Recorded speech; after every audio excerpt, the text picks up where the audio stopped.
Hello and welcome to the Daily Forex Report for April 29th. We're looking at the U.S. Japanese yen pair. This pair gapped down, as you can see, at the open. Not sufficient enough for a gap trade, but has retraced. We are looking for this pair overall to be moving sideways unless we get a close below kind of the open today. If it closes below that, look for this pair to potentially go as high as 81.75, possibly as low as 79.46. Look for some resistance around 80.60 and look for some support around 80.00. Now looking at the Euro USD pair, very large range on Friday. Closed higher. We are looking for this pair to potentially go up and hit some or move up to 133.54. Hit some resistance around 132.67. If it heads lower, look for some support to kick in around the 131.55 mark and look for it to move down to possibly 130.96. Pound US dollar pair. This pair gapped up at the open about 16 pips. Hadn't quite retraced. Odds are that it will. Look for this pair to continue moving to the upside, potentially going up to 162.33. Possibly as low as 159.81 on a reversal. Look for some resistance coming into the market around 161.50 and look for some support around 160.60. Now the US Swiss, this pair closed lower during this last session. Look for it to potentially go on a reversal up to 0.9175, possibly going down to 0.8983. Look for some resistance around 0.9132 and look for some support around 0.9050. Now, as far as news announcements go, we do have some news announcements tomorrow. At 3 a.m. Eastern, we have Spain releasing their gross domestic product constant, and that should, all consensus on that is that it's lower quarterly. They're showing a drop from, actually an increase from, no, that would still be a drop, sorry, from a negative 0.3% down to a negative 0.4%.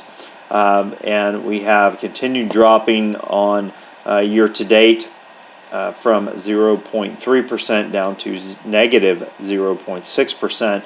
So definitely negative news for Spain, which would affect the euro. Now at 8:30 a.m. Eastern, we have the gross domestic product for February being released for Canada.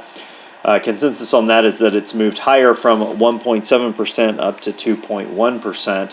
Then at 8:30 as well, Eastern, we have the U.S. releasing their personal consumptions expenditure core numbers for March for the year to date. Consensus on that is that it has held steady at 1.9%. Now, as far as what I'm looking at during this next session, we have in the U.S. Swiss as well as the Euro USD. I have a pretty strong, some pretty strong trend lines developing. As you can see, consolidating down in the U.S. Swiss, definitely a downward action to this. If we were to drop down to the 15-minute chart, let's zoom out a little bit and take a look at this. Maybe clean it up just a little bit. We can see that we do have a potential for this to break out during the next session or two. These are long-term trend lines. If we get a break to the downside, looking for a break currently below the 0.9044 mark. To the upside, looking for a break above the 0.9121 mark.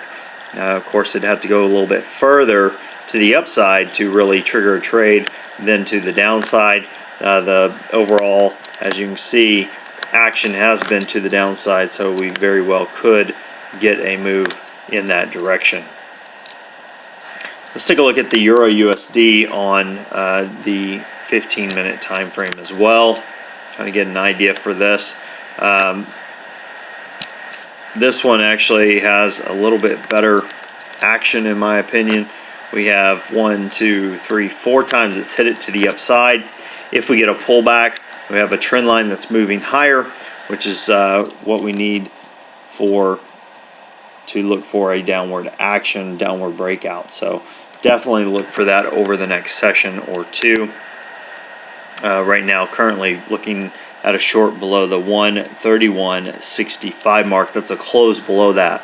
So not just tagging it, but actually breaking and closing below it. Well, I hope that helps, and until next time, this is Jason Fielder. Good trading.